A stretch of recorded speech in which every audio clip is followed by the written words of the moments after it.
With the stroke of my pen on day one, we're going to stop the transgender lunacy. And I will This guy's sign so serious about this executive orders to transgender end thing, man. child sexual mutilation, get transgender out of the military and out of our elementary schools and middle schools. This is and a high deep school. cleanup.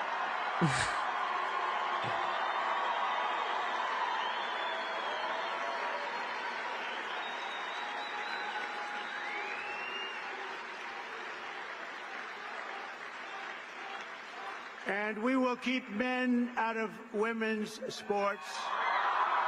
I believe that makes sense, right? That's very And that smart. will That's likewise be sensible. done That's on day one. common What's crazy? sense. Do you ever vape before? No. So I'll tell you like a secret about people who vape. They hold their hands like we this. go to sleep, okay, when we're in bed, this shit is in bed with us, That's ridiculous. like by the pillow. And then like in the middle of the night, you're like going like this, and I you're didn't heard see my homies argue over this shit. Where's Yeah. my vape? yeah, where's my Where's my vape? vape? Like I'd be asking my son, he's 4. I'm like, yo, where's my vape? Because it's in the bed, and I'd be looking for this shit, and he's like, mommy, vape, and he just like gives it to me. He knows, and I know it's bad, and I know it's disgusting and all that, but I can't give it up. You gotta just like throw it out the car one day. I can't.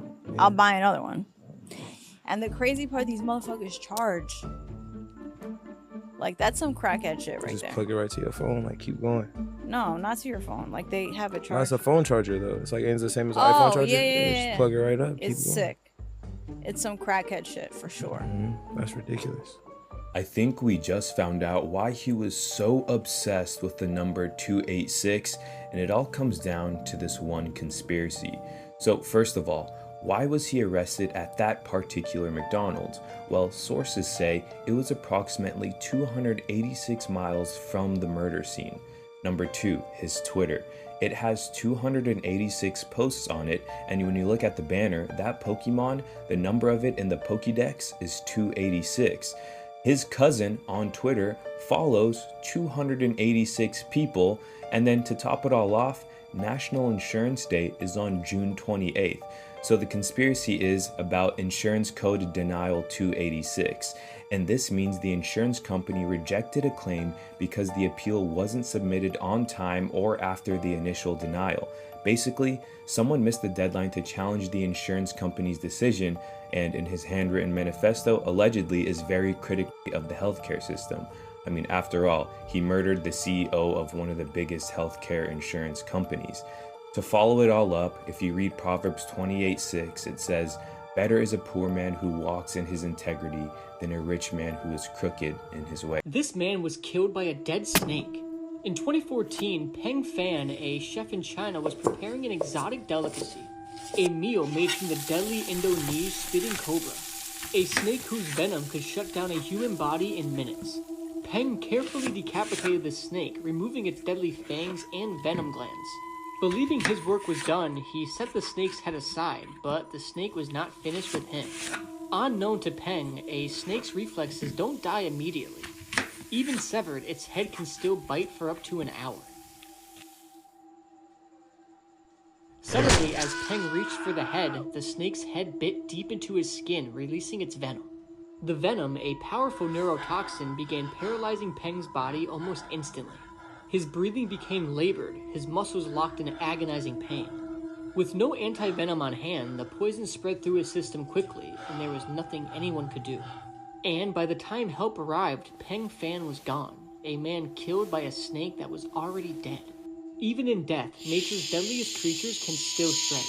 This is how you know this is true. When the newborn baby start tasting and trypsin start being released and them 2 front teeth come in, now he's ready to taste the world. Put a chicken wing and an apple in front of that baby face. Tell me which one he's going to go to first if he haven't been seeing you eat chicken wings his first 6 months of living. If he didn't see you eat meat and you put that in front of him, automatically based off the colors of the apple, based off the shape of the apples, and based off the messengers and the melaneuron transmitters and the way he interacted and ingest with the apple, he's going to go for the fruit first because he's naturally a frugivore. Just how dogs know to put their in other dogs, but ain't never had sex before in their life, ain't been trained, ain't took no sexual course, but that dog is able to go behind that other dog, sniff, smell them pheromones, and know exactly where to put its there. Same way as within you. You have these natural capabilities and these natural mechanisms inside of you, but you're so dumbed down and you so in a slumber and put to sleep from all of the sugars and all of the additives and all the preservatives and all of these different types of things that's been sprayed on your food and all of the chemical saturation and all the GMO that you are under a spell. You don't have those unique natural abilities and instincts that God gave you no more until you detox and cleanse your body. About 3 a.m, I look over and the kid's fucking just sitting there. He seemed to have lost it. You know what I mean? He looked at me and he goes, I'm like, what This is the creepy, fuck? man. So I tried to turn away, you know, and I didn't want to get too in depth in whatever the fuck he had going on. I figured at that point he had lost it. And, but I didn't picture what was coming next. You know, he very slowly creeped off his top rack, made his bed up a little bit. I was trying to read a book at this point, and I'm pretty sure the book was probably upside down because it was more interested in what he had going on. And as he started walking towards the bathroom, I'm thinking, this fucking kid, he's either A, trying to sneak into the bathroom and take a leak, or something's getting ready to go down. And you can always tell when something's getting ready to go down because you feel it inside, you know. And as he got closer to the bunk, one of the big guys slept on a bottom rack right next to the toilets, going into the toilets. And as he got closer, he pulled a pencil out of his fucking top pocket. Back then, you were still entitled to carry a pencil, you know, whatever they are, 6, 8-inch pencils. And no words. As he got closer to the bunk, he started tiptoeing. And when he got up to the guy, he put it right at his ear and he went, pop. That's all you heard, a slap and a thunk. You know, the dude never moved, never nothing. And he looked back at me and he gave me the same. Like, I ain't fucking with this dude in any way, shape, or form. The Great Wall of China isn't just a wall, it's a warning. Think about it. 13,171 miles long. Let me put that in perspective. Crossing the U.S. coast to coast is about 3,000 miles. Now multiply that by 4, and then add 1,000 miles. That's how massive this wall is. Now the question is, who builds something that massive for centuries just to keep a few nomads out? Here is where things get strange. They started building it in 220 BC, over 2,000 years ago. Back then, resources were scarce. Manpower was everything. So ask yourself, what could have scared them so badly they spent more than 1,000 years constructing this monster of a wall? But here's the twist. Take a closer look. The steep side of the wall, the side designed to stop invaders, it's facing China. Yeah, the defenses weren't built to keep people out. They were built to keep something in. And that brings us to the theory of the Tartarian Empire. They say Tartaria built the wall, not the Chinese.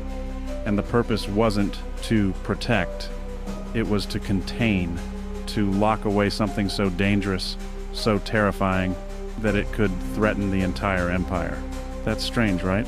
What was the wall really holding back? Or worse, who? This is just a theory, not a fact. Every woman I was in a relationship with in the past that cheated on me in a relationship had daddy issues. Never take a woman that has daddy issues serious. What is a woman with the daddy issues? If you meet a woman and you ask her about her dad and she give you negative feedback about her dad, I don't know him, I don't like him, I don't really talk to him, you know, all that type of bullshit. If she did not grow up with the proper father figure, if she can't respect the masculine leadership element of a man, she will not do it with you, all right? And women with daddy issues tend to be the most sneakiest, freakiest, promiscuous creatures on the planet. I'm telling you, bro, all right? So if you meet a woman and you're just dating and you ask her about her dad and she say, I don't really talk to him, bro, you can't take her serious. I'm telling you, bro. She gonna disrespect you and she gonna do some sneaky ass shit behind your back. I'm telling you. Betrayal is on the way. Heartbreak is on the way. Amazon Prime, same day shipping, free game. Did you know that the crucifixion of Jesus might have been the start of something far worse? The Bible describes how, as Jesus was crucified, the heavens watched intently. But what most people don't know is that every angel was present, ready to act. These celestial beings waited for just one word from Jesus, one plea that could have unleashed divine power. Everything hung in the balance. One word was all it would have taken for humanity to face its judgment. It's said that between 60,000 and 72,000 angels stood prepared. And according to the Bible, a single angel had the power to destroy more than 185,000 soldiers in just one night. In less than 16 minutes, humanity could have been wiped out. Golgotha could have become the scene of an irreversible event, leaving the world in absolute silence. Imagine it, the fate of humanity hanging by a thread, resting entirely on one decision. But Jesus, in his infinite compassion, chose forgiveness. He didn't call upon the angels. His sacrifice became the ultimate act of love, offering hope instead of judgment. In a single moment, everything could have ended, but his choice reshaped history forever. Do you think this could have truly happened? Let me know your thoughts in the comments. Family, check this video out. I'm picking up my prescription. Prescription for what? I had a little cold, a little cough. A cough? Yeah. Is for that or for your hormones? What are you talking about, my hormones? I just found out today that. What are you talking about? You're scaring me right now. You're a male. I'm not You're a a man. male, baby. Look at me. I am all woman. You're a man. I'm not a man. I just talked to your sister and she told me everything and then she gave me So it the feels weird results. right now. She's playing with you. She's What is lying to that? you. I'm all woman. I'm all woman, and you know that. Me and you have been together. What are you sitting here saying? What is this? Well, you never told me that you were a man. I don't know what you're talking about. You're scaring me at this point. Scaring you? Really? Yes. You're scaring me. Why you didn't tell me? I'm married to a man. I want you to give me the ring back because I'm on the I'm divorce. not giving a ring back. I'm not giving a, you're embarrassing me. I'm not giving a ring back. Are you sure? Yes. So, are you sure? You making a scene in front of Am I all making- these people in this I'm store. making a scene. Like, why are you doing this? Look at the results. Why does it have your name there, Rita? Why does it? Ask yourself that. Before you walked up and trying to embarrass me, Hey. why you didn't ask yourself that? You got one chance. Only one chance. We can talk. If you're honest to me, I'm gonna ask you once again. I'm gonna ask you one last time and be What do y'all honest. I think? want you to be honest. Are you a man? Yes or no? Your sister told me about all your surgeries. Do I make you happy? Answer that. Do I Huh? make you happy? No, you're a man. I was born a man, but I am pure woman. Look at me. I'm all the woman. Look at me. I'm I all the know woman after you needed. after all the surgeries. Surgery. I've been feeling like this since I was a little boy. What? That I wanted to be a woman, and I made that happen. And you are my husband. Out of all people, you should understand. Remember when we got married? They said we're gonna be honest to each other, right? Why did you lie to me? Why did I lie to you? Because I love you. That's why I lied to you, and you love me. These papers shouldn't mean anything. These papers are just crap. These are just papers. I make you feel good, don't I? I don't know, this ring. thing, this I'm video okay. kind of pissed me off. This is my husband. We're If okay. it's You're okay. We're really- okay. What? She lied to me. Don't- you don't have to lied tell to nobody the else. woman. Why not? A man lied to tell another nobody man that else. she's a woman. You right? don't- You That's lied to crazy. me. I didn't lie to you. I didn't lie to you. I love It's you. annoying. And that's all that matters. No, you should tell me the That's truth. all that matters. It's me and you. It's annoying. I wanna get divorced though. You should, bro. We're not getting a divorce. We're not getting a divorce. We are. We're not. I'm We're not. sorry, man. Oh, we're fine. You're okay. But if you're filming, I can't have you I'm not filming. filming. Okay. Yeah. No. We're not getting on a the phone. divorce. We're not getting a divorce. We're not. I really want to get divorced. I want We're the not ring back. getting a divorce. Give- We're not. I want to And you're divorce. embarrassing. We can talk about this at home. Let's just talk about it. If you want to take this ring, go ahead. Go ahead. Go ahead. Here. There you go. Brain rot. It was this year's Oxford University Press Word of the Year. It refers to both the low quality, low value content on social media and the internet, as well as the state of your brain after scrolling over and over. Can scrolling really rot our brains? The short answer is it can change your brain. What we're now seeing is some studies that are actually looking at what's happening to the brain, specifically noticing there's a thinning of certain areas of the cortex. That's the outer gray matter area of the brain. That can cause problems with your ability to focus. There's also white matter changes in the brain as well, which are sort of the roads connecting various parts of your brain, and that can slow down the rate at which you think. You're more likely to keep scrolling if you've watched 5 things of the same sort of nature versus if you've just watched one. So the more you watch, the more you're likely to continue watching. Oh boy, it's that deadly combo. That steak and lobster.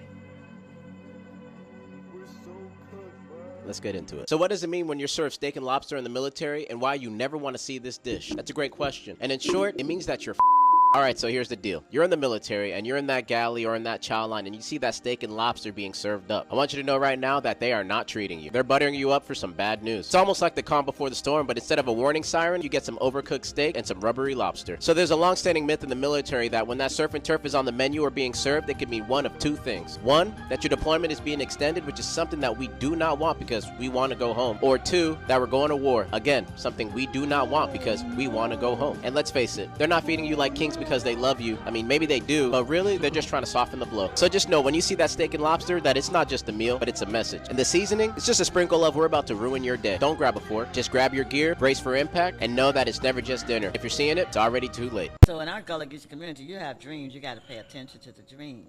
And so we grew up thinking things like, if Nana dreamed of a fish, she would come in the house and say, I dreamed of fish last night, and somebody's pregnant. And everybody would say, not me, not me. But guess what? Somebody there was pregnant. Wow. If you dream of a naked man in a dream, it is the opposite. It's bad. That's a death. But it's the death of the opposite sex. So if you dream of a man, naked man, a woman's death is coming, and the opposite transference. If you dream of a snake, and in the dream you don't kill the snake, then that means be aware that you have an enemy. Watch yourself. They'll say, did you kill it? And say yes. Oh, well, then you don't have to worry. They're still your enemy, but they can't harm you. So there are dreams, all kinds of dreams of interpretation. And trust me, I have seen them all come true. Now, I have dreams, and I have run away from my interpretations in terms of telling people. Because Did you know that all the world's internet cords are in the ocean?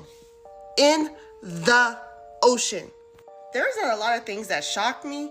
This absolutely shocked me. I am flabbergasted. There's enough cords in the ocean, read, to wrap around Earth 22 times. 22. They try to put these cords as deep in the ocean as possible, the deepest one being from North Korea, going down 24,000 miles. I don't know about you. I've always thought this is where the internet came from. I would even understand possibly from here. But never did I think this is where our internet came from. And this is where it stays. It kind of makes me think about this. And the story that broke not too long ago about a certain species being in the ocean. All to hide the fact that we are not alone in the cosmos. About alien cities and civilizations in the depths of the sea. Your kids need you to stay dangerous. Your woman needs you to stay dangerous. Your little brother, your little sister, your parents. Society needs men to stay dangerous. You're just a victim waiting to happen. And that's not what the superior man is about. If you stay dangerous, that's not happening to you. It's not happening to your people. We all owe it to ourselves and to our loved ones to stay formidable. Dangerous is just that. It's dangerous. You want to just tuck that away, and you have that just in case. Because when you don't have that, and you don't have the capacity for violence, you're not willing to do what's necessary or to hurt somebody that's trying to hurt you. We're not victims, never have, never will be. And if you have even more of a sense of urgency to become dangerous. Picture this. A shiny golden chunk surfaces from the dig, and you're convinced you've just uncovered true treasure. But hold on, this isn't gold. It's a mineral known as Bengal brass, a remarkably convincing imitation that's deceived countless people. When heated to high temperatures, Bengal brass melts into a golden liquid, mimicking the look of authentic gold. Pour it into water, and it cools into a dense, rich golden color, making it even harder to tell apart from the real thing. Slice it open, and it's gold-colored all the way through. Some jewelers even take advantage of its lifelike appearance to craft gold jewelry, selling it as the genuine article. Bengal brass has all the marks. It doesn't float in water, and magnets won't pick it up, just like true gold. But it's only worth $15 per gram. Stay sharp, because this clever copycat can pass for gold in every way except in real value. This is the gun found on Luigi Mangione, the man suspected of killing the CEO of United Healthcare. The gun appears to be a ghost gun, may have been made on a 3D printer. Law enforcement across the country has raised concerns about so-called ghost guns. The ATF says tens of thousands of privately made firearms have been recovered from crime scenes in recent years, including those used in homicides. The Supreme Court is currently weighing how much they can be regulated. Ghost guns can be made with 3D printers like this. Do-it-yourself home printing creates a significant loophole to evade U.S. laws that regulate who can sell a gun and how someone can buy one. And one of the biggest fears among safety professionals is a 3D printed gun made with no metal parts at all, which could bypass metal detectors at airports, concerts, or other public venues. In addition to 3D printing, many ghost guns can be purchased online as a kit, with parts the owners can assemble themselves relatively quickly. Here's the problem, authorities say. These ghost gun kits don't require background checks, allowing anyone, regardless of their criminal history, to obtain the parts and assemble their very own working firearm. We've got this circumstance now where people are manufacturing these guns to avoid background checks, or manufacturing these guns with the intention of landing them in the hands of people who want to go out and commit a crime. If a traditional gun is used in a crime, tracing its serial number is often key to helping investigators identify its owner, but ghost guns are essentially invisible to police. My ex-girlfriend Zoe just told me she was born a man and this happened. Why do you want me to call you? I came in like a Bro, shut up, bro. Come on, talk. I have to tell you something. Tell me what. Now, look. You know I really do got to tell you something because I don't call you. Or I don't ever tell you I have to tell you something because I don't ever want to even... Get to the point. I don't ever really like talking. Get to the point. Or having any type of conversation. Get to the point. Okay. I'm really not who you think I am. What you mean by that? The name is Zoe, but I really go by Joe sometimes. The real name is Jamal. However, I'm going to just say Joe as an example. Me saying that, I'm, and I can prove it. I can prove it. Give me a second. Have a conversation. Hello, Zoe. Hey, yo, what's up, my man Wayne? How you feeling today, man? You trying to be funny? No, I'm not trying to be funny. This is actually the real me and who I really am. You've been calling me for a while now, and I've been enjoying it and whatnot, but this is actually like the real Zoe of who I am. I'm still me. You can still call me and love me and everything, but give me 1 second. It's just that you. I'm sorry to cut you off. This is not giving Zoe. This is giving Zion. And then what actually sucks is that you're a boy, and your voice sounds like a girl compared to me right now. Man, you gotta really get that together. You really gotta get that together, Wayne. I mean, it's good Trump is trying to clear all But this shit up. I don't know how you're gonna handle this and whatnot, but this is really actually like This is so confusing. the real Zamal. But easily I could just switch it up because it's like I don't know. This is why my girlfriend wants to. This is why my girlfriend want to beat you up because you're just a mess. But just like I said, I can talk like this, but then I can also switch it up and then I can talk like this. And the mirror does not want to F with me. Clearly. I kind of like this one. I already knew you was into that, man. That's why I brought it out because I already knew you like. You know what I mean? Know what I mean, Wayne? I know you like it real hard like this. You know what I mean? I hope you still love me for who I am. I don't love you, no, but I know you're obsessed and everything with me, so I hope that. So who did you hang out with? Hang out with myself. Really? I'm alone. I don't like hang out with nobody. You don't tell on yourself. You don't talk on yourself. I've never known Dad to hang out with guys. I don't. I've never known you to hang out with a bunch of people. I don't hang out with nobody but me. What I do is my business. What I do and who I do is your business. It's my business. I've never seen you hang out with people. You will never see me hang out with guys. I'll talk with them. I talk with them and all that stuff, but never hang out. I don't hang out with them. Wow, and you never felt like you were missing like a brotherhood? No, I'm my everything. I'm my daddy. What about when you needed advice for life? Like you never felt like you needed another man to go to and be like, man. We had a what? Advice. You never felt like sometimes men feel like they got to go to another man to get advice about your marriage or advice about life. If I had to go to another man to get advice about my wife, I'd be hitting on his wife probably. I'd be trying to get her. I don't need no advice. So you've never had the need to see another, to have a friend that be like, man, can you help me out with this advice? No. No? No. And friends can't come to me for advice because of the fact that if you're that stupid to get yourself in the situation, then you need to stay there. So nobody could come to you for the advice either? I got a lot of advice I could give to people, but why give it to them and they're not going to use it? This biker's POV was absolutely wild, and the course only got more intense the farther they went.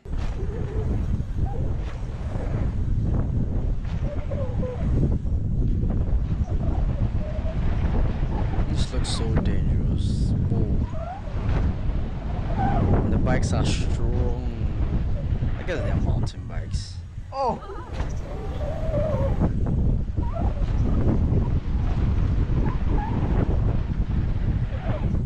Oh, yes! Yes! This is risky. But just when you thought it was over, the hardest part of the course was still ahead of them.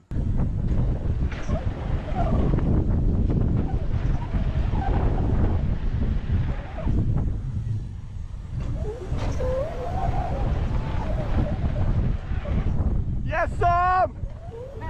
A few years back, I picked up a gig as a night security guard at a storage facility on the outskirts of town. I needed the extra money to pay off some bills, so this job was the best one I could get at the time. The job seemed easy enough, mostly just walking around and making sure nobody broke into the units. But usually nights were pretty uneventful. There was rarely anything to do, and I often found myself scrolling through the internet to pass the time. However, during my second month on the job, something changed.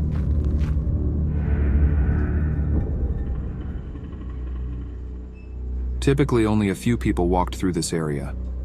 It rarely attracted many visitors, especially at night. Most individuals were either at home or in the city center. However, it was the very first time I noticed this guy. He was probably in his late 30s, average height with dark hair and distinct facial lines, had this noticeable mole or mark on his cheek. He'd walk by the front gate around midnight, always wearing the same faded shirt and jeans. At first, I didn't think much of it. People walk by all the time. One night as he passed by, he glanced over and gave me a nod. I nodded back, just being polite. But then, he started showing up more frequently, almost every night. Sometimes he'd walk past, other times he'd just stand in the middle, and sometimes he'd linger near the gate, staring into the facility. It was a bit unsettling. Eventually, he approached the gate while I was on duty. Quiet night, huh? He said. I replied, yeah, pretty slow. He introduced himself as Dave. I told him my name was Mike. He repeated it quickly. Mike. Very nice name, Mike. And gave a slight grin. Something about the way he said it gave me the creeps. After that, he'd stop by almost every night for a chat. He'd ask me random questions, like how long I'd been working there, or if I ever got bored. Sometimes he'd just stand there in silence, looking past me into the rows of storage units. I started to wonder if he was scoping the place out for a possible break-in. One night, he seemed more restless than usual. He kept shifting his weight and glancing around. I initiated to ask him if everything is all right. You ever feel like you're being watched, Mike? He asked me with a smirk look. I didn't know how to respond, so I just shrugged it off. I decided to be proactive. So Dave, what brings you around here every night? He chuckled and said, Just enjoying the night air. Can't a guy take a walk? But his eyes told a different story. There was something off about him, something I couldn't quite put my finger on. He left me quite early this night comparing to other ones. Maybe he had some plans, or perhaps I triggered him somehow. Anyway, I stopped seeing him so often. Actually, a week went by without any sign of Dave, and I started to relax a bit. Maybe he found somewhere else to hang out. But then, on a rainy night, when the facility was dead quiet, something happened that I will remember for a long time. As usual, I was standing near the entrance, looking for no one to break in, when suddenly I heard footsteps near the gate. I looked up and saw Dave. Standing behind the bushes, drenched from the rain. He was staring straight at me, not saying a word. His eyes looked almost wild. "Dave, you're soaked. You all right?" I asked. He didn't respond immediately. After a few moments, he came to me, said in a low voice, "I did something I shouldn't have, Mike." A chill ran down my spine. "What do you mean?" I asked cautiously. He stepped closer to the gate and said, "I need a place to lay low for a while, Mike." I shook my head. "Dave, I can't let you in here. This is private property." His expression hardened, and he muttered, "I thought you might say that, Mike."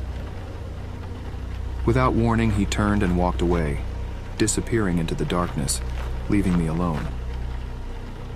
I felt uneasy, not sure what to make of the whole encounter. Part of me wanted to call the police, but what would I tell them? That a guy who hangs around said something vague and walked off. A couple of hours later, as I was doing my routine patrol around the facility, I heard an unusual noise coming from one of the storage units. It sounded like muffled voices and faint thuds. Definitely not the typical creaks of the old building settling. I knew I was the only one on site, and no one was scheduled to access their units at this hour. I approached cautiously from the side. To my surprise, the doors were opened. My heart started pounding. I radioed in to report a possible break-in and requested immediate backup. Holding my breath, I slowly stepped inside, the beam of my flashlight cutting through the darkness. The air inside was thick and musty, but what I saw there made my blood run cold. 2 women were inside, their wrists and ankles bound with duct tape, eyes wide with fear. They were gagged but trying desperately to speak. "It's okay, I'm here to help," I told them. But when I was about to walk to them, to remove their gags and bindings, I heard footsteps approaching from behind. Spinning around, I found myself face to face with Dave.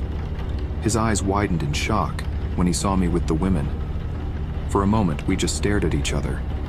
Then, without warning, he turned and bolted out of the unit, disappearing into the night.